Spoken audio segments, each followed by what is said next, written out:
咁啱就出咗第二個 fixed term 就另一條 team 嘅叫做 TTP 啦 ，transition to practice 啦，咁就係負責 graduate。但係你每次完 fixed term 你係唔 guarantee 你有得繼續 CSN 喺度噶嘛？唔 guarantee 嘅 guarantee fixed term 就 fixed term， 佢唔會話，除非佢講明，如果佢會講明咯，如果佢想續你。OK，唔係，即係佢喺個 post 招聘嘅時候已經會講明話 opportunity to permanent 咁樣，佢會講明。咁所以機緣巧合有另一個 fixed term 嘅 post， 咁我又 apply 咗啦。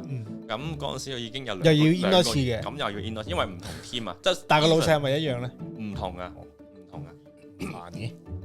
係啊，咁今次我就又 in 咗另一個，咁佢問啲問題又係唔同，不過都係圍繞住 learner。不過呢個就多少少，可能多埋少少點樣同啲 manager 溝通，點樣同啲 educator 溝通嘅問題啦。但係同你最後做嘅係咪又一樣咧？係嘅，因為你係同啲，因為你同啲 grad 做緊嘢，即係點樣 liaise 翻 connect 翻佢哋落個 frontline what